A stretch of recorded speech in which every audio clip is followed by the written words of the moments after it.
वासुदेवाय। ओम नमो भगवते वासुदेवाय। नारायणं नमस्कृत्यं नरं चैव नरोत्तमं देवीं सरस्वतीं व्यासं ततो जयामुदीरये। नष्टप्रायेषु अभद्रेषु नित्यं भागवत सेवया भगवती उत्तमश्लोके भक्तिर्भवती नैष्ठिकी। कृष्णाय वासुदेवाय देवकी नन्दनाय च नन्दगोपकुमाराय गोविन्दाय नमो नमः। ॐ अज्ञानतिमिरन्दस्य ज्ञानञ्जनशलाकया चक्षुरुन्मिलितं येन तस्मै श्रीगुरुवे नमः। श्रीचैतन्यमनोभीष्टं स्थापितं येन भूतले स्वयं रूपा कदा मह्यं ददाति स्वपदान्तिकं। वन्देऽहं श्रीगुरु श्रीयुगपदकमलं श्रीगुरुन् वैष्णवांश्च श्रीरूपं साग्रजातं सकलरघुनाथान्वितं तं सजीवम् सावद्वैतं सावधूतं परिजनसहितं कृष्ण चैतन्य देवं श्रीराधा कृष्णपादान् सगणललिता श्रीविशाखान्वितांश्च। हे कृष्ण करुणा सिंधु दीनबंधु जगत्पते गोपेश गोपिका कांत राधा कांत नमस्तुते। तप्त कांचन गौरांगी राधे वृंदावनेश्वरी वृषभानुसुते देवी प्रणमामि हरिप्रिये। जय श्री कृष्ण चैतन्य प्रभु नित्यानंद श्री अद्वैत गदाधर शिवासादि गौर भक्त वृंद। हरे कृष्णा कृष्णा कृष्णा हरे हरे, हरे राम राम राम हरे हरे। अनंत कोटि वैष्णव वृंद की जय। परम पूज्य गुरुदेव श्री भक्ति सिद्धार्थ स्वामी महाराज की जय। जगत गुरु श्रील प्रभुपाद की जय। निताय निताय गौर प्रेमानंदे हरि हरि बोल। नीलाचल निवासाय नित्याय परमात्मने बलभद्र सुभद्राभ्याम जगन्नाथाय ते नमः। श्री श्री जगन्नाथ बलदेव सुभद्रा महारानी की जय। जगन्नाथपुरी धाम की जय। पुरुषोत्तम क्षेत्र की जय। हरे कृष्णा। कहाँ थी कालिंदी मैया इतने दिनों से आप? म्यूट। माता जी ज्यादा प्रणाम। म्यूट है। हाँ। हाँ, माता जी थोड़ा सा बस बाहर गए थे काम से। अच्छा, हम सोच रहे हैं कहाँ चली गई हैं, दर्शन ही नहीं हो पा रहे हैं। हाँ, चले बढ़िया। ठीक है ना आप? अरे वाह, आइए कल आप। ये मेरी आवाज वापस क्यों आ रही है? हरे कृष्ण माता जी सादा प्रणाम। हरे कृष्णा सादर प्रणाम।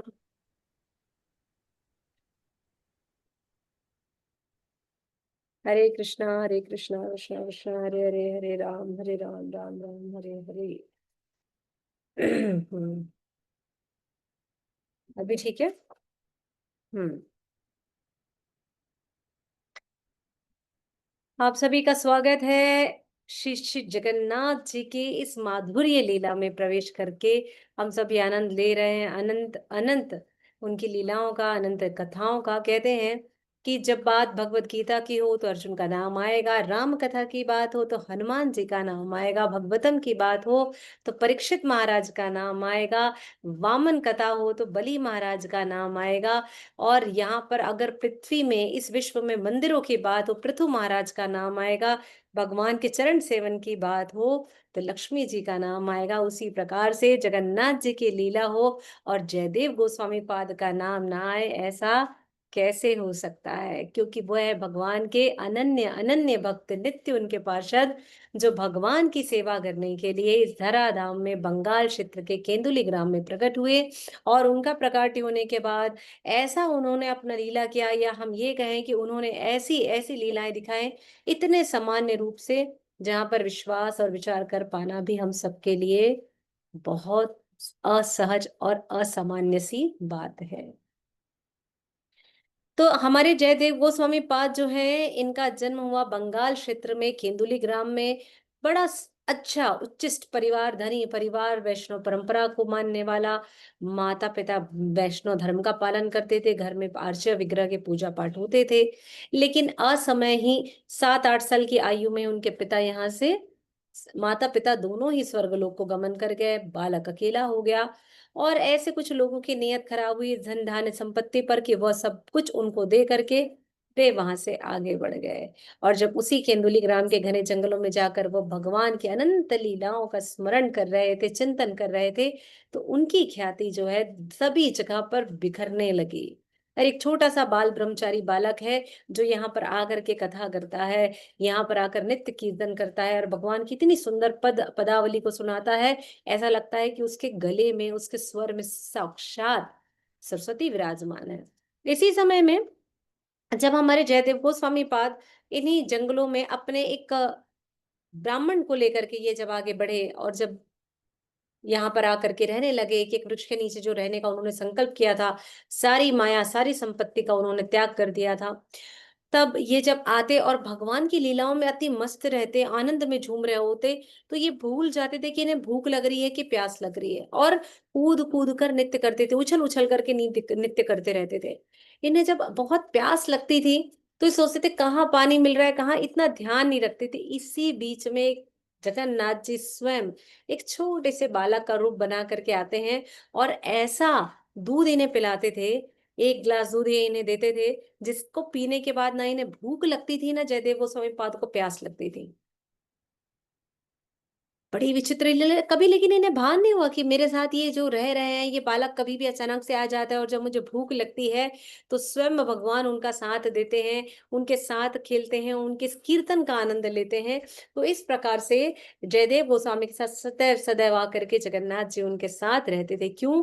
क्योंकि इनके परिवार में स्वयं ईश्वर कृपा थी कि कहते हैं कि जब जयदेव गोस्वामी पाद का जन्म होने वाला था, उस समय इनके माता पिता इतने ओजस्वी दिखने लगे थे, इनका चेहरा, इनका परिवार का वातावरण इतना दिव्य हो गया था कि केवल लोग सोचते थे कि अचानक ऐसा क्या हो गया जहां पर इनके माता पिता के चेहरे में ये अलग सा तेज, अलग सी ऊर्जा कहाँ से आ गई है, ऐसा विचार करते थे।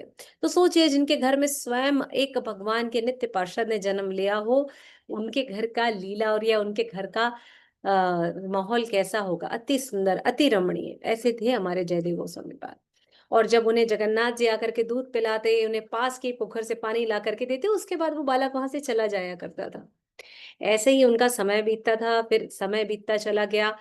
उनकी मुलाकात हुई बंगाल के राजा जो अंतिम वहां के शासक थे, और लक्ष्मण सेन जी से। लक्ष्मण सेन जी ने उनसे निवेदन किया, तब तक वो नहीं जानते थे कि यही जयदेव गोस्वामी पाद हैं और यही हैं जो बस ये ख्याति प्राप्त बहुत बिखरी हुई थी कि भैया एक बालक है, दिव्य है, जो कीर्तन करता है, जो यहाँ पर आनंद लेता है, जो यहाँ पर लोगों को भगवान की नई नई अष्टपदी और माधुर्य लीला को ये श्रवण कराता रहता है, सुनाता रहता है।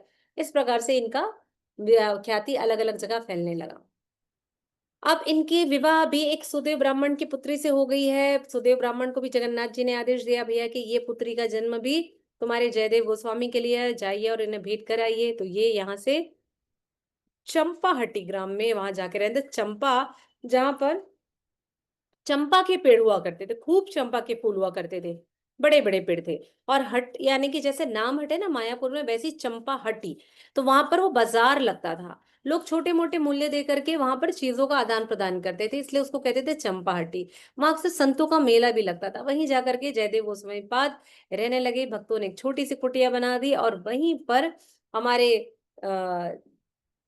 जयदेव गोस्वामी पाद और उनकी पत्नी यानी पद्मावती साथ में रहने लगी, और आनंद कीर्तन के साथ वे सभी वहां पर रहते थे।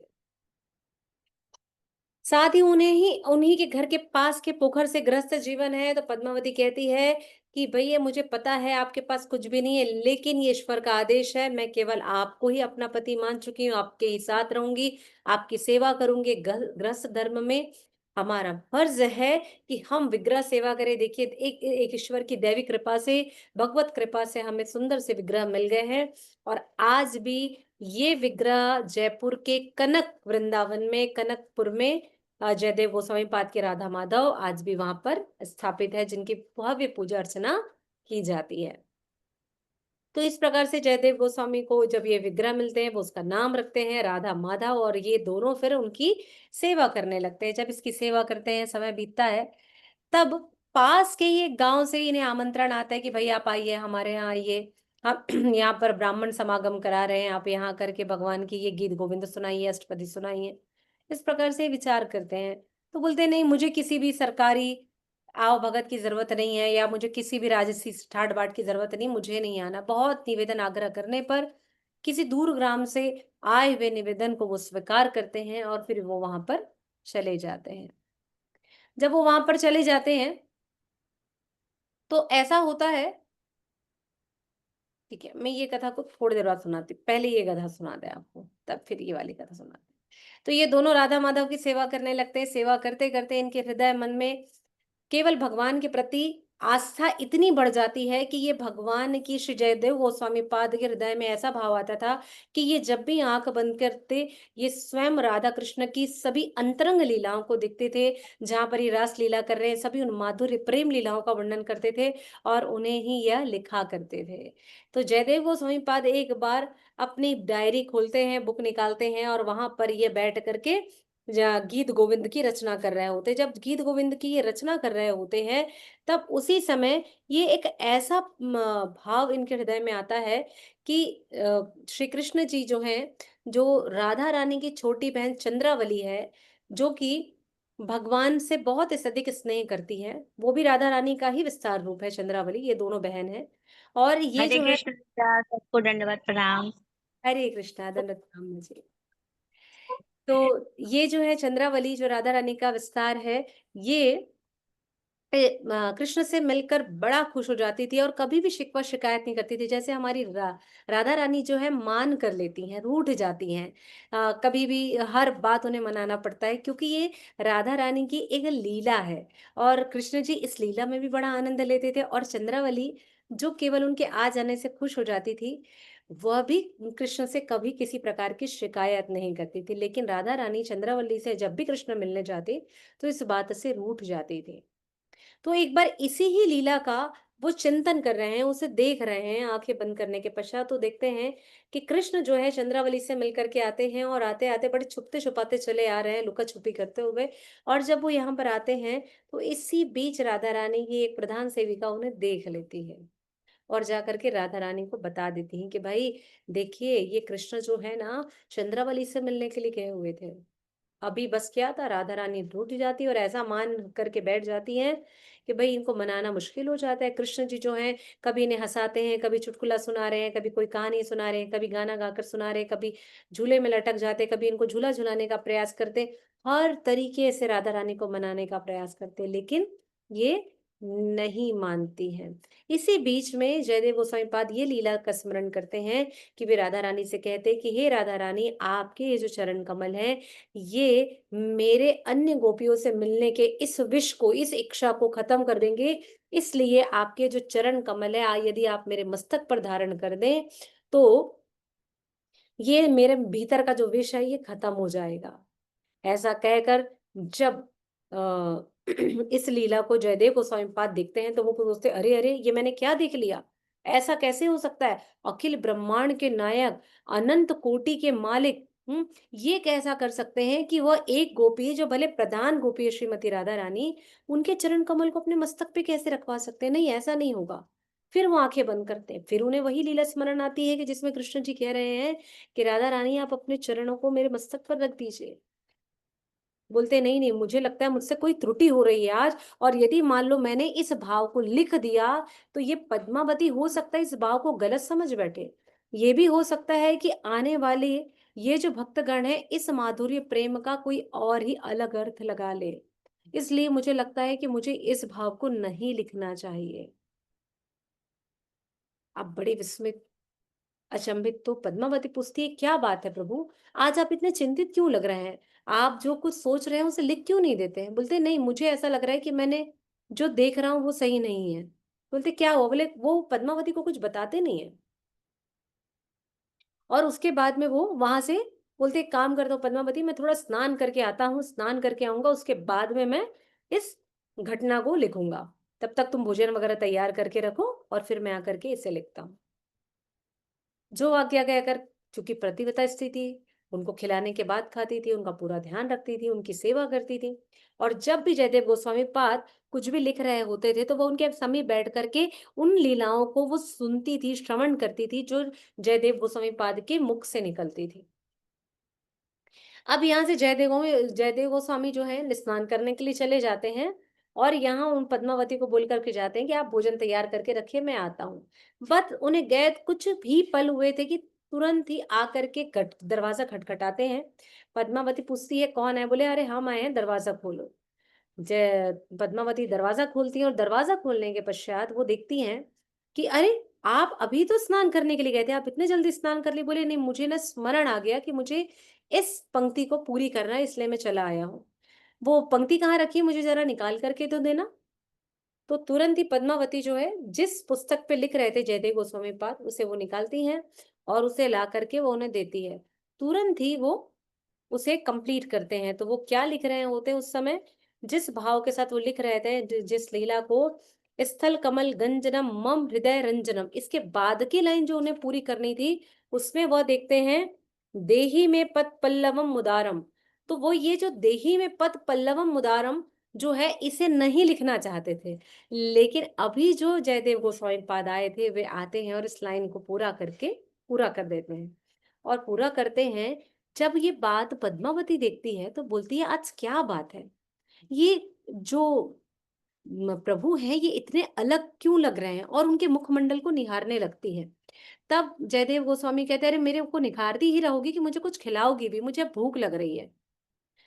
तुमने प्रसाद बना लिया है ना, बोलती हाँ मैंने प्रसाद बना लिया है। तो बोले बस मुझे कुछ खिला दो। फटाफट वो जाती हैं, किचन से आती हैं, प्रसाद लगाती हैं, भोग लग चुका रहता है राधा माधव को, और वह तुरंत ही प्लेट बना करके जयदेव गोस्वामी के समीप रखती है। और जब जैसे ही जयदेव गोस्वामी उसे खाने लगते हैं, तब वो उन्हें बड़े ही प्रेम से एकदम एक अपलक निहारने लगती हैं और कहती हैं मन ही मन की आज क्या बात है, जो एक अलग सा तेज है, एक अलग सी खुशबू किस बात की आ रही है।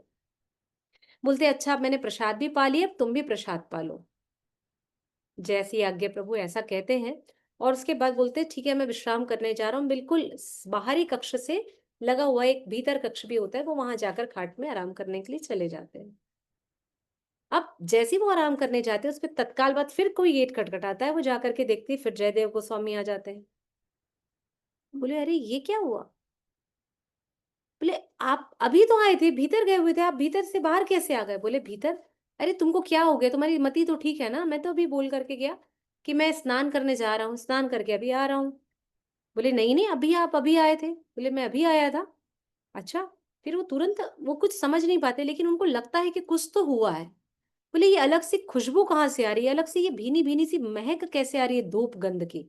तो बोले अभी तो आप आए थे। बोले अरे ये शंख चक्र गदा पद्म कैसा बना हुआ है जमीन में, जहां पर स्वयं जगन्नाथ जी ने आकर के लिखा था, लीलाएं करी थी, उस जगह पर शंख चक्र गदा पद्म के चिन्ह अंकित हो जाते हैं।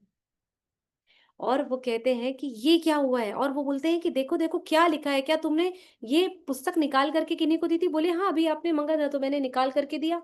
तुरंत उठाते हैं और उसे पढ़ते हैं क्या कि इस्सल कमल गंजनम मम हृदय रंजनम के आगे देही में पद पल्लवम मुदारम। अरे ये, अरे पद्मावती देखो देखो, पद्मावती देखो, ये तो मेरी राइटिंग है ही नहीं, ये मेरे अक्षर है ही नहीं, जरा गौर से देखो पद्मावती।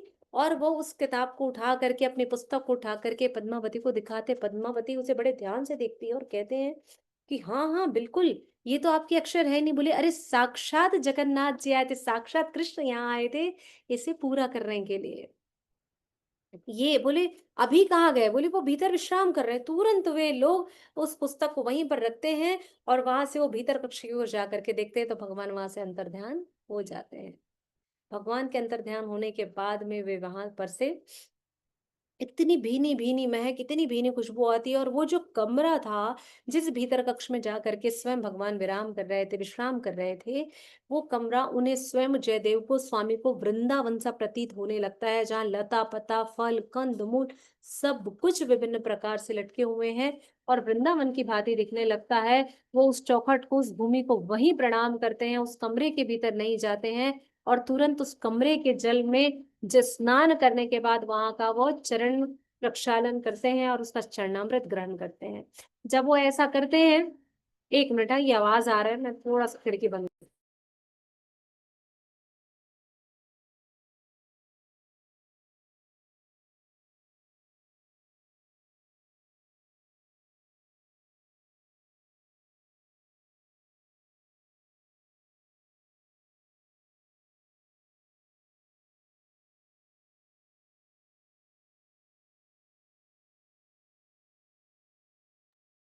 और उसी समय वो उसका चरणामृत लेते हैं। चरणामृत लेने के बाद उस खाट को प्रणाम करते हैं जहाँ स्वयं आकर के भगवान ने विराम विराम किया था, विश्राम किया था।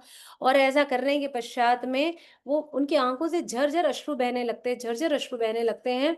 और उसके पश्चात वो बोलते, पद्मावती वो प्लेट कहाँ है जिसमें तुम प्रसाद पा रही थे? बोले, प्रभु आपको क्या हो गया है? आप पागल हो गए हैं क्या? आप मेरा झूठा खाएंगे? अरे बोले, पगली ये तेरा झूठा नहीं है, ये तो स्वयं भगवान जगन्नाथ जी ने इस प्रसाद को पाया है। ये तेरा झूठा बिल्कुल भी नहीं है। और क्योंकि हमेशा पद्मावती की ये नियमित दिनचर्या थी कि वो हमेशा जयदेव गोस्वामी पाद को भोजन कराने के बाद ही प्रसाद पाती थी। और जब वो आते हैं तो वो देखते हैं कि पद्मावती यहाँ प्रसाद पा रही होती, तो उस थाली में जो कुछ भी प्रसाद रहता है वो पूरा वो खा चुकी रहती हैं। तो अंतिम में उस थाल में कुछ ही दाने बचे रहते हैं। वह उस दानों को उठाते हैं, उसे खाते हैं, उसे मस्तक से लगाते हैं और भगवान का बारंबार धन्यवाद करते हैं और तुरंत ही वो पद्मावती के चरणों में गिर जाते हैं। और पद्मावती के चरणों में गिर करके बोलती, पद्मावती प्रभु आप क्या कर रहे हैं? मुझे किस अपराध में डाल रहे हैं? आप मेरे स्वामी हैं, आप मेरे मालिक हैं, आपने क्यों मेरा पैर छू रहे हैं? ये आपको शोभा नहीं देता। बोले, पगली मैं उसको प्रणाम कर रहा हूँ जिसने साक्षात कृष्ण के दर्शन किए हैं। आज भगवान तुझे दर्शन देने के लिए आए हैं और भगवान ने आज तुझे दर्शन दिया है। मैं कितना अभागा हूँ, मैं कितना पापी हूँ कि भगवान ने मुझे दर्शन नहीं दिया। लेकिन आप ये देखिए कि जगन्नाथ जी, कृष्ण जी सदैव सदैव सदैव जयदेव जी के साथ रहते थे, लेकिन कभी वो इस प्रकार भगवान के लीलाओं में नित्य लीन रहते थे कि उन्हें कभी आभास ही नहीं हो पाया कि जयदेव गोस्वामी के साथ कभी जगन्नाथ जी हैं, कभी कृष्ण जी हैं। इस कारण वो उन्हें प्रणाम करते हैं, उन्हें खूब खूब उनकी बलाएं लेते हैं कि आज ऐसा अवसर आया। और जब ये दोनों के घर में, मतलब पद्मावती और जयदेव गोस्वामी पाद के घर में ये जो शोरगुल मचा हुआ था, ये दोनों खुशी के मारे बावले होकर हरे कृष्णा कृष्णा कृष्णा हरे हरे, हरे राम राम राम कीर्तन कर रहे हैं, आनंद कर रहे हैं, गीत गोविंद गा रहे हैं। और इसी समय आस पड़ोस में खबर फैल जाती है भैया कि इनके घर में स्वयं भगवान आए थे, इन्होंने आकर के सब कुछ लिख करके गए हैं, ये ऐसा कह रहे हैं। और इस प्रकार से ये ख्याति जो है इनकी बहुत अधिक फैलने लगती है। अब हर कोई गीत गोविंद गाने लगता है, हर किसी के घर में, कि भगवान इस गीत गोविंद से खुश हो जाते हैं, क्योंकि गीत गोविंद जो है स्वयं जय भगवान ने लिखा है, स्वयं इसको जगन्नाथ जी ने लिखा है, इसलिए सबको इस सुन करके बहुत खुश होने लगते हैं। और अपने घर में, यानी उस ग्राम में हर कोई, हर व्यक्ति के घर में गीत गोविंद की चर्चा होने लगती है। अब जब ऐसा समय आता है कि अब जयदेव गोस्वामी की चर्चा सब जगह फैल रही है, पद्मावती भी एक दिव्य कन्या है, उसकी भी पतिव्रता होने की खबर सब जगह फैल रही है, लोग उसे अब गुरु माता के रूप में स्वीकार करने लगे हैं। क्योंकि ऐसा नहीं था कि उसे कुछ पद याद नहीं था, कोई बात पद पता नहीं थे, बिल्कुल ऐसा नहीं था। उसे सारी चीजों के बारे में उसे भी बहुत अधिक जानकारी थी। वो जयदेव गोस्वामी के साथ भी बैठ करके सारी लीलाओं को वो उनके साथ सुनती थी, स्मरण करती थी, गाती थी। पद्मावती की भी आवाज बड़ी सुंदर थी। तो इसी बीच में ऐसा होता है कि ये गीत गोविंद की जब चर्चा सभी जगह फैलने लगती है, तब जयदेव गोस्वामी को दूसरे गांव से निमंत्रण आता है कि भैया आप आइए, आप यहाँ आकर के हमारे गांव में ये हम साधु संग करा रहे हैं, आप आइए यहाँ गीत गोविंद का पाठ करिए, आप ब्राह्मण है, इस प्रकार से उन्हें बुलाया जाता है। जाते हैं वहां पर, वो बिल्कुल जा करके गीत गोविंद सुनाते हैं। वहां के जो राजा होते हैं, वहां के राजा जो होते हैं, वो बड़े खुश हो जाते हैं जब ये सारा कुछ सुनते हैं। सुनने के पश्चात वो उन्हें खूब सारा धन धान्य दे करके उन्हें विदाई देते हैं, जैसे ब्राह्मणों को हम दक्षिणा देते हैं वैसे ही। जयदेव गोस्वामी कहते हैं मुझे किसी चीज की आवश्यकता नहीं, मुझे कुछ नहीं चाहिए। तो बोलते हैं कि नहीं नहीं, देना तो पड़ेगा ना आपको, बिना दिए आप कैसे जा सकते हैं। तो इस प्रकार से जयदेव गोस्वामी पाद को वह राजा जो है वो बहुत सारे धन्य धान्य दे करके वहां से विदा करता है। जब वो उन्हें विदा करता है और वो वापस में जब जंगलों के बीच से होकर के आते रहते हैं, तो उसी समय वो गीत गोविंद मधुरता के साथ गाते हुए, उछल कूद करते हुए, अब यहाँ पर जयदेव गोस्वामी पाद आगे बढ़ रहे हैं, आगे बढ़ रहे हैं। ऐसा हो रहा है, इसी बीच में गांव के डाकुओं को खबर लग जाती है, इसके पास बच रहा है कुछ बहुत सारी सोने के मन की अशर्फियां हैं। तो वे लोग जयदेव गोस्वामी का पीछा करने लगते हैं। जब उन्हें ये बात पता चलती कि अरे जयदेव गोस्वामी को कि ये भैया ये लोग मेरे साथ चलने के लिए नहीं आ रहे हैं, ये लोग जो मेरे पास ये धन धान्य है इसके लिए आ रहे हैं, तो वो क्या करते हैं, थोड़े दूर चलने के बाद रुक जाते हैं। कहते हैं कि अरे भाई साहब आप लोग भी लगता है इसी मार्ग से जा रहे हैं। बोले हाँ, हमें भी यहाँ से थोड़ी दूर अगले ही गांव पे जाना है। आप कहाँ तक जा रहे हैं? बोले मैं भी अगले गांव, बस जहां जहां आप जा रहे हैं वही वही हम जाएंगे। अब जयदेव को समझ जाते हैं कि ये लोग कुछ गलत करने वाले हैं, इनके हृदय में कुछ और ही चल रहा है। जब ये विचार वो समझ जाते हैं, तो उसके बाद में जयदेव गोस्वामी के हाथ में जो सोने की मनकों की माला रहती है शर्वियों की, वो उन डाकुओं को पकड़ा देते हैं। अब उन्होंने उसको भी दे दिया। अब जब डाकुओं ने ले लिया तो इंसानियत के नाते तो फ्री हो गए ना, चले जाना चाहिए था, लेकिन नहीं। बोले ना, जो व्यक्ति दुष्ट होता है उसके हृदय में दुष्टता का भाव सदैव उमड़ता ही रहता है। तो जयदेव गोस्वामी पाद ने उन्हें वो सोने से भरी हुई अशर्फियों की माला दे दी है, सब कुछ दे दिया है। अब वो चारों विचार करते हैं और थोड़ा पीछे होते हैं और बोलते हैं कि ऐसा ना हो कि ये आगे जाए और बता दे कि हमने इसको लूट लिया है। तो दूसरा बोलता है हाँ ये तो सही बात है, क्यों ना इससे मार दे। तीसरा बोलता है काम करते हैं, इसे मारते नहीं है, हम इसे कहीं पर हाथ पैर बांध करके छोड़ देते हैं। तो बोलते हैं देखो मारेंगे तो नहीं, एक काम करते हैं इसका हाथ पैर काट देते। चौथा वाला जो था बहुत ही दुष्ट था। बोलते एक काम करते हैं, इस ब्राह्मण का हम हाथ पैर काट देते हैं और काट करके कुएं में फेंक देते हैं, ये खुद ही तड़प तड़प कर मर जाएगा, इससे हमको ब्रह्म हत्या का पाप भी नहीं लगेगा एक ब्राह्मण को मारने का। जो कितनी दुष्टता है, कितनी दुष्टता है। हाँ, इस प्रकार से विचार करते हैं और उन लोग इसी प्रकार से, जो चौथा वाला जो डाकू था वह इनके हाथ पैर को काट करके इनके हाथ पैर के सहित एक सूखे कुएं में फेंक देता है। अब ये लोग सोचते हैं कि ये कुएं में फेंक रहे हैं, उन लोगों ने देखा भी नहीं था कि उससे पानी है कि सूखा कुआं है। वो रहता है कुआं, सूखा कुआं, और वहां एक टीला बना हुआ रहता है। उस टीले में जा करके जयदेव गोस्वामी पाद गिर जाते हैं और उसके ऊपर बैठ करके बिना किसी दुख मनाए, बिना किसी को ग्लानि अपने हृदय में लाए या उनको किसी भी प्रकार से बुरा भला कहे बिना, वो वहां भी कीर्तन कर रहे हैं, वहां भी गोविंद जी का पाठ कर रहे हैं, गीत गोविंद गा रहे हैं, वहां पे भी रति मंजरी का पाठ कर रहे हैं। उनको कोई चिंता नहीं है, दशावतारम गा रहे हैं बिल्कुल आनंद में। बुरे जब ऐसा होते रहता है, अब देखिए कोई व्यक्ति अगर हमारा थोड़ा भी हाथ कट जाए, कुछ हो जाए, तो हमारा पूरा ध्यान मति उस चीज में लगी रहती है।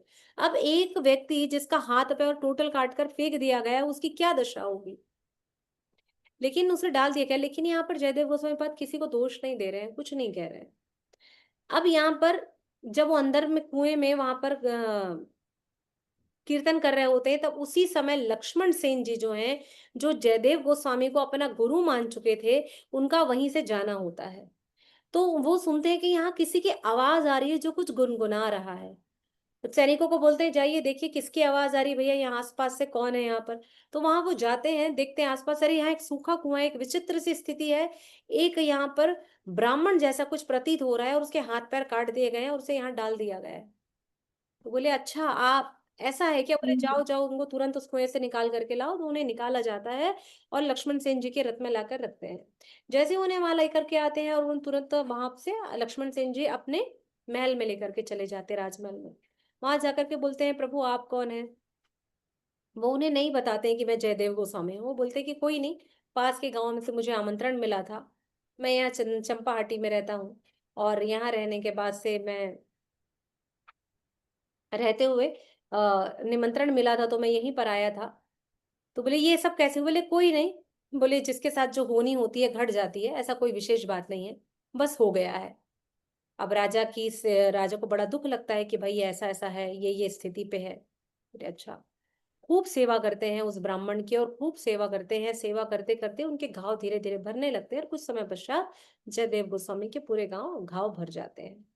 अब वो उन्हें गुरु के रूप में पूजने लगते हैं, बोलते हैं कि मैं चाहता हूँ कि आप बहुत अच्छे राजा हैं, सुशासित हैं, आपका शासनकाल बड़ा अच्छा है, तो आपका यहाँ पर और अधिक विस्तार बढ़े, आपकी और अधिक राज्य की सीमाएँ बढ़े, तो क्यों ना आप ब्राह्मणों से कृपा लीजिए और आप एक साधु समागम कराइए और खूब साधु को बुला करके जितनी उनकी इच्छा हो उतना धन-धान्य उन्हें अर्पित करिए।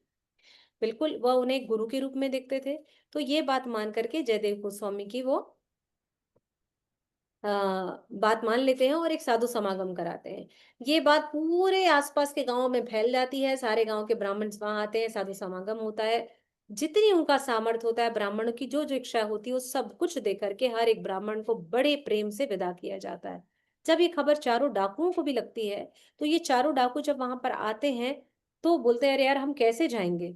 हम तो डाकू हैं।"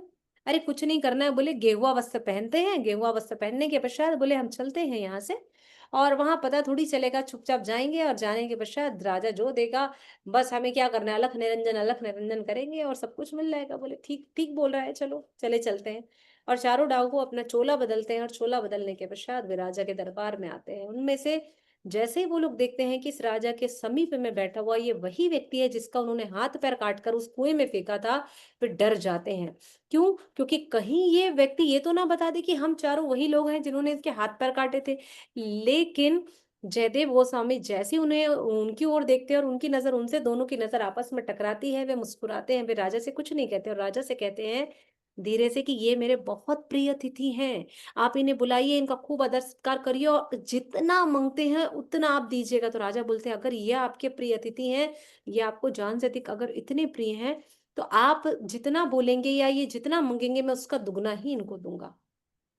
ऐसा कह के राजा कह देता है और बस फिर क्या था ये अब डाकू लोग जो है भई डाकुओं के मन में पापी आदमी तो पापी सोचेगा ना, बोलते हैं लगता है राजा ने को इसने सारा कुछ बता दिया है, एक काम करते हैं भैया अपन यहाँ से कल पतली गली से रास्ता पलट लेते हैं और चलते हैं और चारों के चारों मुड़ के भागने लगते हैं। वो जैसे ही भागने लगते हैं राजा अपने राज सिंहासन से उठ करके इनको पकड़ने के लिए जाने लगता है और जा कर के अरे उनके चरणों में गिर जाता है और बोलता है, "अरे! आप ब्राह्मण देवता चलिए आपने हमारे ही यहाँ पर गुरुदेव ने बताया कि आप इनके सबसे प्रिय मित्रों में से एक है, तो चलिए, चलिए आप आइए। अब डाकू लोग डर जाते हैं भैया कि ये क्या हो गया भैया, हम तो कुछ और सोच रहे थे, यहाँ तो कुछ और हो गया। बोलते चलो जितने दिन की सेवा हो कर ली जाए। तो बोलते इनका खूब आओ-भगत करिएगा, इन्हें आप कहीं मत रखिएगा, इन्हें अपने ही राजमहल में रखिएगा। ये भी कह देते हैं जयदेव गोस्वामी पाद जब ये भी बात कह देते हैं उन्हें, तो इसके पश्चात वहाँ पर इन चारों डाकुओं का खूब आदर-सत्कार होता है। तरह-तरह के व्यंजन पकवान खिलाए जाते हैं, खूब धन-दान दिया जाता है। अब 1-2 दिन बीतने के पश्चात इनके हृदय में आता नहीं भैया अब यहाँ से चलना चाहिए, अब पतली गली पकड़ लेनी चाहिए, नहीं तो कुछ भी हादसा हो सकता है। ये राजा से हर 1-2 दिन में निवेदन करते हैं कि भई महाराज जी अब हमें जाने की आज्ञा दीजिए, हम दूसरे गाँव से आए हुए हैं, हमें जाना है। तो जयदेव गोस्वामी ने इन्हें इन चारों डाकुओं को राजमहल में रखने के लिए क्यों सोचा हो क्यों कहा होगा? क्योंकि जानते थे जयदेव गोस्वामी पाद कि भैया ये जो व्यक्ति है, ये चारों डाकू हैं। इन चारों डाकुओं के आचार व्यवहार से बाकी साधु संत भी जान जाएँगे कि ये साधु संगी नहीं है, इन्हें कुछ नहीं आता। इसलिए वो राजा को ऐसा इंस्ट्रक्शन देते हैं कि भैया आप इनको अपने साथ महल में रखना, अन्य साधुओं के साथ मत रखना ताकि इनकी पोल पट्टी ना खुले। तो इस प्रकार से जयदेव गोस्वामी उन्हें राजमहल में विशेष राज सेवा में रखाते हैं और 4-5 दिन बीतने के पश्चात ये बार-बार राजा से निवेदन कर रहे भैया हमें जाने दो, हमें जाने दो, हमें जाने दो। ओके। फिर 1 हफ्ते के पश्चात राजा बोलता है कि भई गुरुदेव ये लोग चाहते हैं कि ये यहाँ से चले जाएँ, तो आप बताइए भेजना है? कि बोले ठीक है ये जाना चाहते हैं तो आप इन्हें विदाई दे दीजिए, यहाँ से दान दक्षिणा देकर इनको विदा कर दीजिए। अब ठीक है। बोले आप ना एक काम करिएगा इन्हें अकेले मत जाने दीजिएगा। इन्हें आप दूर तक खुद छुड़वा करके आइएगा। क्यों? क्योंकि रास्ते में हो सकता है कोई इन्हें पहचान ले तो ऐसा ना हो कि इनको मार-पीट दे, काट के फेंक दे। देखिए अभी भी एक वैष्णव भक्त इन्हीं की चिंता कर रहे हैं इन डाकुओं की। और डाकू कुछ और सोच रहे हैं भैया कब मौका मिले तो हम जयदेव गोस्वामी से दूर निकल लें। बिल्कुल इनको रथ पर बैठाया जाता है, रथ में बैठाने के बाद चारों डाकुओं को दूर जंगल में जहाँ ये बोलते हैं जाना है, वहाँ पर इनको भेज छोड़ने के लिए अन्य सैनिकों के साथ इनको विदाई दे दी जाती। जब ये वहां जाते हैं दूर जंगलों में, इनको छोड़ा जाता है, तो ये चारों जन कहते हैं कि ठीक है प्रभु, अब बस आप हमें यहीं छोड़ दीजिए, हम यहाँ से आगे बढ़ जाएंगे, यहीं पास ही हमारा गाँव। बोले ठीक है। उन्हीं में से एक जो डाकू है वो उसके मुख से निकल जाता है कि भाई क्या बात है, ये जो आपके राजा साहब के साथ में एक रहते हैं, जो ब्राह्मण जैसे दिखते हैं, जिनके हाथ पैर नहीं, ये है कौन? अरे बोले ये बहुत अच्छे ब्राह्मण है, शुद्ध ब्राह्मण है, बड़ा अच्छा कीर्तन कथा करते हैं। तो ये कुछ समय तक महाराज जी ने इनकी सेवा करी है, इनके किसी ने हाथ पैर काट दिए थे, तो बोले इनके ला करके राजा महाराज धीराज ने इनको सेवा करी है, तो कुछ समय यहीं रह रहे हैं। अच्छा बोले आप क्या लगते हैं, सैनिकों ने पूछा उनसे कि आप इनके क्या लगते हैं जो इन्होंने आपकी इतनी सेवा करने के लिए कहा है? तो ये कहते हैं कि अरे आपको हम क्या बताएं, देखिए चोर की दाढ़ी में तिनका, बोलते हैं ना, पाप का घड़ा जब भरता है ना, तो वो छलक छलक कर बाहर आता है। तो ये बोलते हैं अरे अब बहुत पहले की बात है, हम लोग सब एक ही गुरुकुल में रहते थे। एक ही गुरुकुल में जब हम सभी रहते थे, तो क्या हुआ, एक बार ये जो है ना आपके चोरी करके भाग रहे थे। जब चोरी करके भाग रहे थे तो हमारे गुरुदेव ने कहा कि भैया इसे मृत्युदंड की सजा मिलनी चाहिए। तो उन्होंने हमें ही कहा था कि भैया इस बालक को मृत्युदंड की सजा दे दीजिए, इस ब्राह्मण देवता को। तो हमने सोचा कि अरे कैसे इसको मार सकते हैं, तो हमने ही इसके हाथ पैर काट के कुएं में फेंक दिया और जाके गुरुदेव को बता दिया कि भैया ये मर गया है, मृत्युदंड की सजा दे दी गई है। बस इतना कहना क्या था कि धरती फटी और चारों के चारों वहां समा गए, चारों डाकू। बड़ा विचित्र। अब ये सारा घटनाक्रम देख करके सैनिक एकदम हतप्रभ, डर गए, और घबराहट ने वो तेजी से उल्टे पैर दौड़ते हुए राजमहल पहुंचे। राजा जी, राजा जी, राजा जी। अरे भैया क्या हुआ महाराज, धीराज के चरणों में सादर प्रणाम हो। हमें पता चला भाई जिन्हें हम छोड़ने गए थे वहां ऐसा ऐसा हो गया है कि भैया धरती पड़ गई, ये चारों उसमें समा गए। समाने के पहले इन्होंने बताया कि ये पांचों एक ही गुरुकुल में थे और वहां पर ये चोरी करके भागे थे, इसलिए इन्हें मृत्युदंड की सजा मिली थी। राजा जी बोलते नहीं, ये कुछ गड़बड़ तो है, ऐसा तो हो नहीं सकता। ये तुरंत राजा जयदेव गोस्वामी पाद के पास जाते हैं और उनके चरणों में प्रणाम करते हैं और कहते हैं कि हे ब्राह्मण देवता, अब आप हमें बताइए कि सत्य क्या है।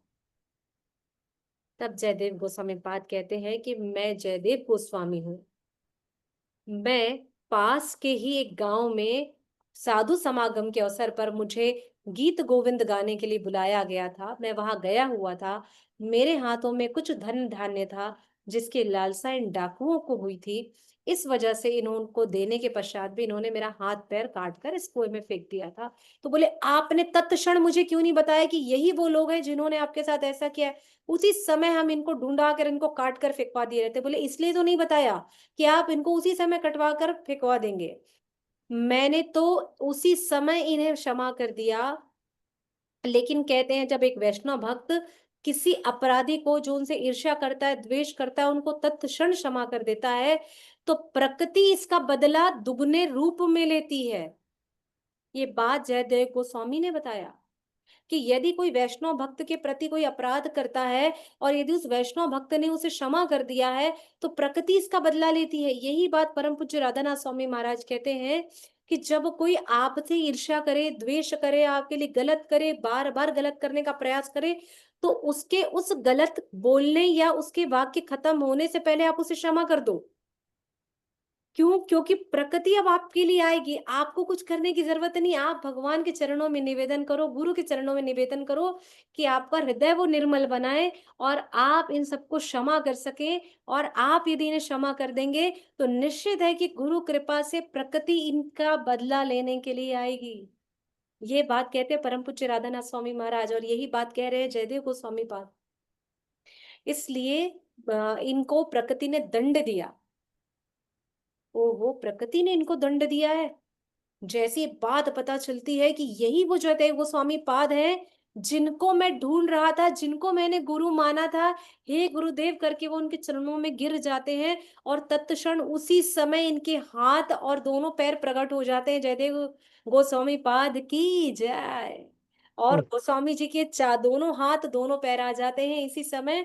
और ये लीला जब जैसे ही वो राजा देखते हैं, अपने अश्रुओं से इनके चरण कमल को धोते हैं और कहते हैं कि ये वो अवसर है जिसे मैं इतने दिनों से ढूंढ रहा था। हे गोस्वामी पाद, मुझे अब अवसर दीजिए कि अब आप मेरे पास कुछ समय तक रहें कि मैं आपकी सेवा कर सकूं। और मैं चाहता हूँ कि आप मुझे ये अवसर दे कि मैं गुरु माँ की भी सेवा कर सकूं, पद्मावती माता की सेवा कर सकूं, पद्मावती गुरु माँ की सेवा कर सकूं। अब यहाँ पर गुरु महिमा का मंडन किया जा रहा है, बताया जा रहा है कि गुरु की सेवा कैसे की जाती है, गुरु की सेवा भावना से कैसे गुरु प्रसन्न होते हैं और कैसे हमें गुरु कृपा मिलती है।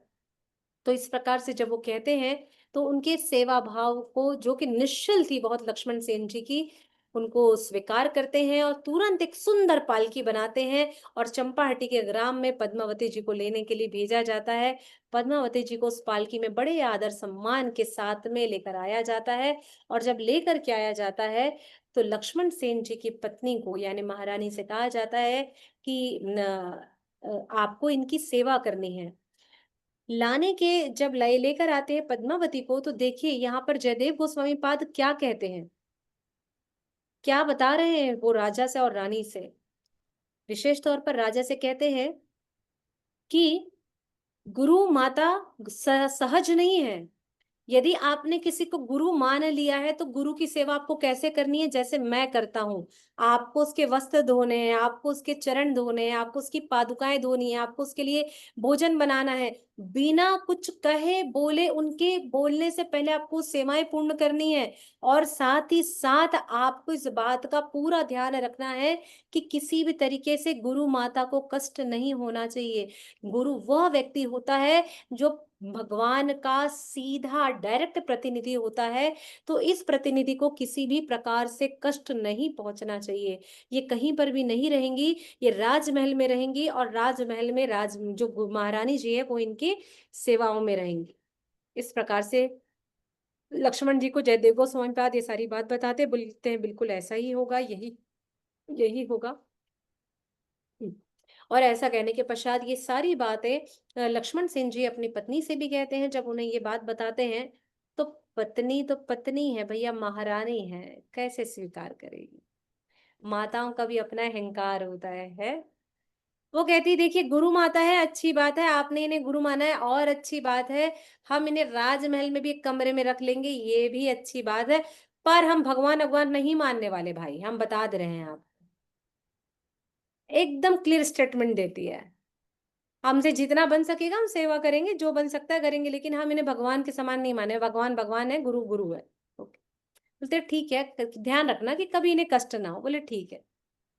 अब पद्मावती इतनी प्रतिव्रता थी, इतनी पतिव्रता थी कि उसकी ख्याति पहले से ही फैली हुई थी पद्मावती के। अब यहाँ पर दो चीजें आई कि यहाँ पर रहते रहते जयदेव गोस्वामी की ख्याति विख्यात होने लगी थी और पद्मावती की भी ख्याति विख्यात होने लगी थी। क्यों? क्योंकि ये दशावतारम गीत सुनाती, लोगों को गीत गोविंद गाकर सुनाती, लोगों को बहुत सुंदर प्रवचन देती। तो जिसको देखो वो राजमहल में पद्मावती माता गुरु माता गुरु माता गुरु माता करने लगा था। और केवल उसके इस विचार से वहां की जो रानी थी उसके हृदय में पद्मावती के लिए ईर्ष्या भावना आने लगी। बस वैसे ही मेरी साड़ी तेरी साड़ी से सफेद कैसी। जबकि गुरु माता और रानी का कोई भी कंपैरिजन नहीं है, किसी भी तरीके से कोई भी विचार इनके हृदय में नहीं आता। ठीक है, लेकिन फिर भी तुलना हो रही है, फिर भी तुलना हो रही है कि भैया क्या करना है। और बात कर लो, फिर भी इनकी तुलना हो रही है कि भैया क्या करना है, कैसे करना है। लेकिन अब ईर्ष्या करने लगी भैया रानी पद्मावती से, और ऐसी ईर्ष्या की पूछिए भी मत। तो इसी बीच में ऐसा होता है कि जो राजा जब भी कहीं पर जाते थे तो वो जयदेव गोस्वामी पाद को अपने साथ लेकर के जाते थे। कहीं पर भी यात्राओं में जाते, कभी भी उन्हें जरूरत पड़ती या कुछ रहता तो वो उनकी आज्ञा से ही वो सारा कार्य करते थे। एक तरीके से हम ये कहें कि वो वहां के राजगुरु बने हुए थे। और पद्मावती इसी महल में रानी के साथ रहती थी।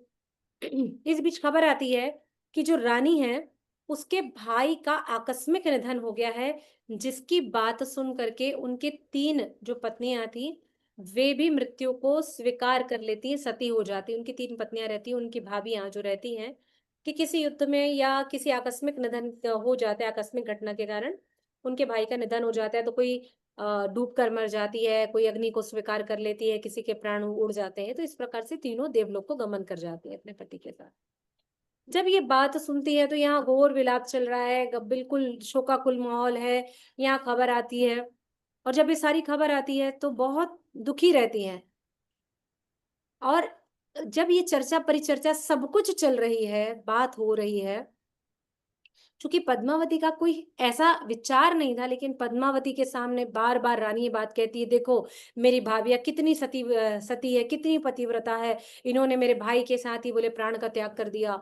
देखिए कितनी कुलवंती है, बोले जिनको जैसे ही पता चला बोले ये भी अग्नि में समाहित हो गई, इन्होंने स्वयं ही लीला समाप्त कर ली। ऐसा-ऐसा कहने लगती, तो पद्मावती बड़े सुंदर भाव से, प्रवचन के भाव से और सत्य बात कहते हुए कहती हैं कि आप ये जो बात कह रही है ना रानी, कि इनसे बड़ा कोई सतीवान नहीं होगा, इनसे बड़ी कोई सती स्त्री नहीं होगी, ऐसा तो बिल्कुल भी नहीं है। इस सृष्टि में अनेक ऐसी सतीव्रता स्त्रियां हुई हैं जो पति की बात सुनते साथ ही उनके प्राण प्राण पखेरु निकल गए हैं। तो आप कृपया ऐसी बात मत कहिए कि इनसे बड़ा कोई सतीवान या पतिव्रता स्त्री नहीं है। भाव बहुत शुद्ध थे गुरु माता के, लेकिन गुरु माता की इस वाणी को रानी ने ईर्ष्या द्वेष भाव में ले लिया। अरे अब ये तो और एक नई कहानी कर दी यहाँ पर। अब रानी ने बोला अब पद्मावती को मजा चखाना पड़ेगा। अब सोचिए वो गुरु की परीक्षा लेने की विचार करने लगी। बोले मजा कैसे चखाएंगे, तो वो अपनी कुछ सेविकाओं के साथ मिल करके एक प्लान बनाती हैं कि भैया कैसे हम एक झूठी खबर फैलाएं, ये खबर फैला दे कि जयदेव गोस्वामी अपना देह छोड़ दिए हैं और देखते हैं ये कितनी बड़ी पतिव्रता है जो ये इसके भी प्राण निकल जाते हैं। ऐसा विचार कर लेते हैं। अब यहाँ से राजा जी जो हैं वो कुछ ही दूर पर जयदेव गोस्वामी को लेकर के बाहर यात्रा भ्रमण पर निकले हुए थे, और यहाँ पर ये घोर करुण विलाप कर रही हैं और माहौल को, पूरे महल का माहौल जो है वो एकदम शोकाकुल हो गया है। ऐसा शोकाकुल, बोले अरे गोस्वामी गुरु महाराज चले गए हैं, जयदेव गोस्वामी ने अपने प्राण त्याग दिए हैं, प्राण पखेरु उड़ गए हैं, राजा जी ने ये खबर भिजाई है, ऐसा हो गया वैसा हो गया। लेकिन बड़ी धीर गंभीर शांत पद्मावती बैठी हुई है और मुस्कुरा रही है, और बार-बार उसे ईर्ष्यावश जाकर के रानी कहती है, "अरे सतीवता स्त्री, तुम्हारे प्राण पखेरु नहीं उड़े अभी तक? तुम्हारे पति के प्राण निकल गए हैं। तुम जयदेव गोस्वामी नहीं रहे हैं, गुरुदेव नहीं रहे, तुम कैसी स्त्री हो? तुम्हें लज्जा में डूब मर जाना चाहिए।" ऐसा-ऐसा वो कहने लगती है। अभी पद्मावती समझ चुकी थी कि ये जो है, ये मेरी परीक्षा ले रही है और मुझसे ये किस प्रकार ये अनर्गल वार्तालाप भी कर रही हैं। लेकिन वह इस समय रानी को क्षमा करती है, गुरु तो गुरु होता है।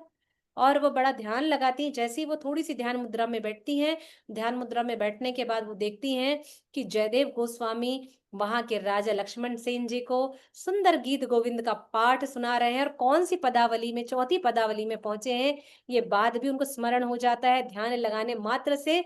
और ये जैसे ही ध्यान लगाने मात्र से ये स्मरण उन्हें होता है, तो वह बोलती हैं रानी को कि बिल्कुल भी ऐसा नहीं है कि जयदेव गोस्वामी चले गए हैं, वो तो राजा जी के साथ इस दिशा में गए हुए हैं और अभी वो उन्हें गीत गोविंद का चौथी पदावली सुना रहे हैं।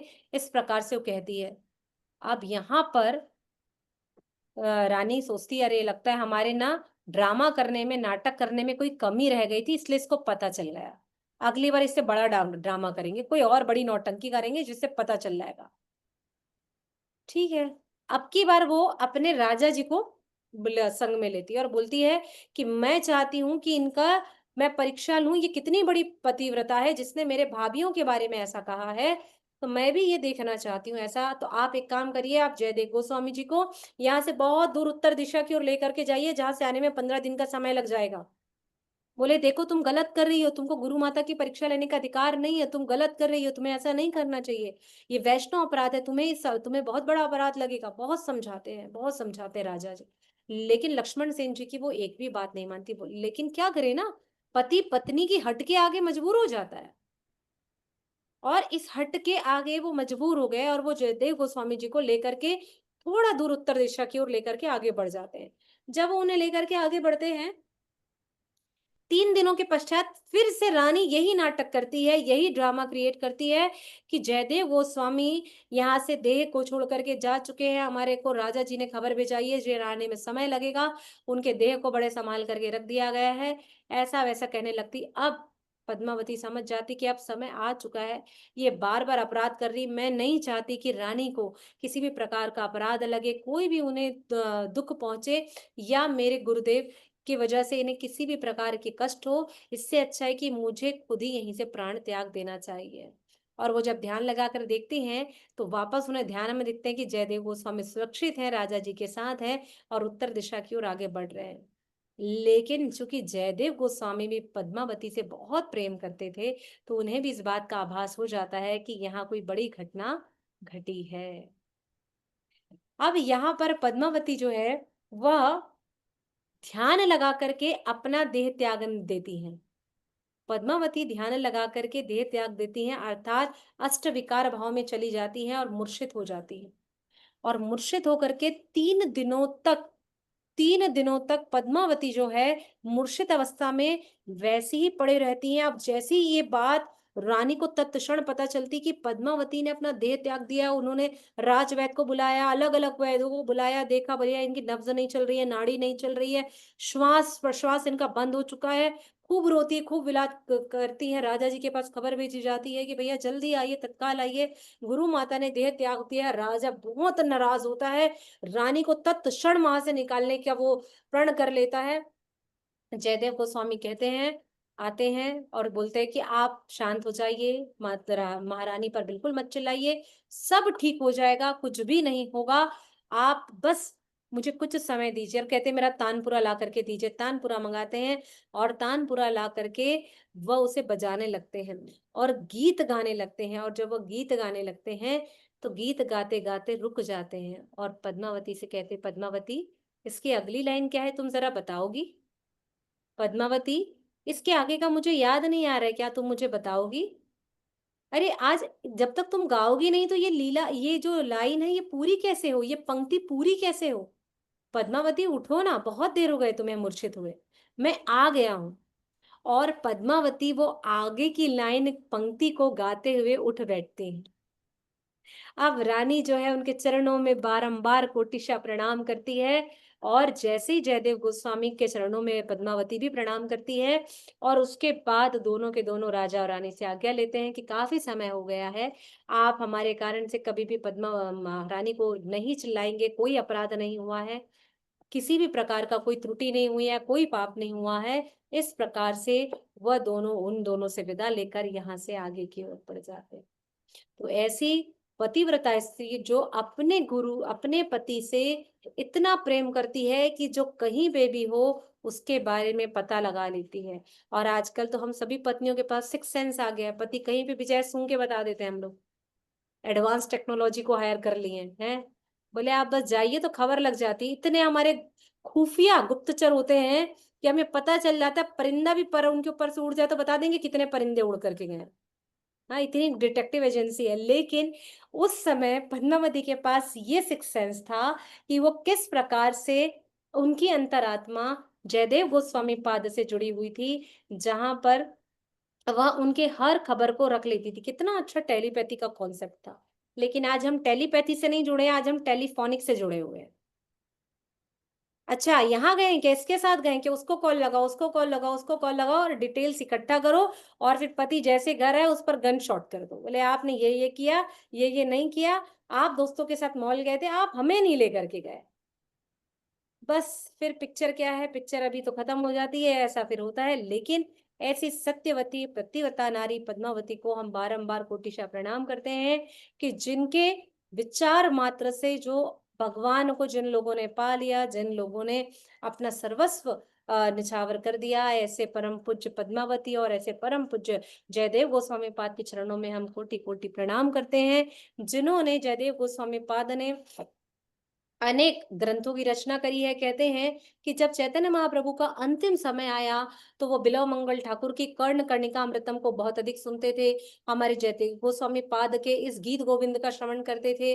साथ ही हमारे चैतन्य महाप्रभु जो है वह अंतिम समय में रामानंद राय जी के नाटक का बहुत अधिक श्रवण करते थे, दिन भर केवल इसका ही चिंतन स्मरण गंभीरा में वह किया करते थे। इस प्रकार से हमारे चैतन्य महाप्रभु को भी इसका ये गीत गोविंद बहुत पसंद था। क्यों?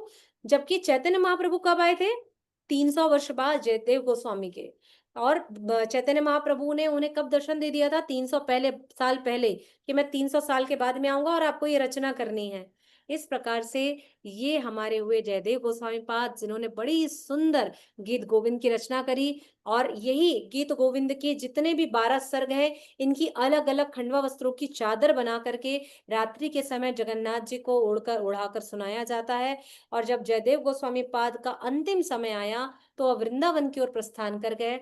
वृंदावन पहुंचने के बाद उन्होंने कहा कि मुझे किसी भी तरीके से किसी भी सेवाओं की जरूरत नहीं है। सोचिए, जब माधवेंद्रपुरी पाद वृंदावन गए थे, उस समय भी केवल यमुना नदी और कुछ तुलसी घाट ही बच थे। समझ में नहीं आता था, खूब जंगली जानवर थे। अब ये उनसे भी 300 साल पहले की बात है। कितना घना जंगल होगा वृंदावन, सोचिए। तो वो यमुना जी के किनारे छोटी सी कुटिया बना करके पद्मावती और जयदेव गोस्वामी पाद वहीं रहा करते थे। तो वो जब अंतिम समय में वहां पर अपना जो जीवन काल है उन्होंने वहां पर दिया। और वहां पर जो गंगा मैया थी, साक्षात उन्हीं के पास वाले पोखर पर प्रकट हो गई, क्योंकि वो वहां से गंगा घाट स्नान करने जाया करते थे। तो गंगा मैया कहती हैं कि आप इतने बुजुर्ग हो चले हैं, अंतिम समय में आप बिल्कुल मत आया करिए, मैं ही यहाँ पर आ जाऊंगी। बोले नहीं, आपको मैं कष्ट कैसे दे सकता हूँ। तो देखिए, ऐसे शुद्ध भक्तों के लिए स्वयं देवी देवता चले आते हैं। बोले ये पास में जो पोखर है ना, कल सुबह प्रातः काल यहाँ नील कमल खिले हुए होंगे, एक पोखर का पानी एकदम मीठा हो जाएगा, तो आप समझ जाना कि मैं यहाँ पर आकर आपके लिए प्रकट हो गई हूँ। इस प्रकार से गंगा मैया वहीं पर जयदेव गोस्वामी पाद के लिए वहीं पास के पोखर में आकर के प्रकट होती है। इसलिए वहां पर जो हम गंगा का दर्शन करते हैं, वो स्वयं वहां पर जयदेव गोस्वामी पाद के लिए आई हैं। हम सभी जानते हैं, राधा रमन मंदिर के पास में षड गोस्वामी के मंदिरों में से एक जयदेव गोस्वामी के भी समाधि स्थल है। हम वहां पर जाते हैं, उनके भी दर्शन करते हैं। और इस प्रकार से अंतिम समय में उन्होंने अपना समय वृंदावन को दिया। और कैसा दिया? जहां पर वो भगवान की केवल लीलाओं का स्मरण चिंतन करते हुए अपने शरीर को भगवान में विलीन कर लिए। तो ऐसे श्री श्री जयदेव गोस्वामी पाद की जय, उनको कोटि प्रणाम। तो आशा है आप सभी को बड़ा आनंद आया होगा जयदेव गोस्वामी पाद की। हम कल और गीत गोविंद के बारे में चर्चा करेंगे, जहां पर किन किन भक्तों पर गीत गोविंद पर कृपा हुई है। और उसके बाद हम आगे 2 दिन के लिए रथ यात्रा में प्रवेश करेंगे कि रथ यात्रा में कौन से उत्सव होते हैं, रथ यात्रा का क्या विशेष महत्व है, किस प्रकार से रथ बनाया जाता है, फिर इस पर चर्चा करेंगे। उसके बाद हम, अगर समय रहा, तो चैतन्य महाप्रभु और राधा रानी पर भी चर्चा करेंगे। ठीक है, तो आज्ञा दीजिएगा। किसी का कोई प्रश्न, हरि किसी बोल माता दी, हरि बोल।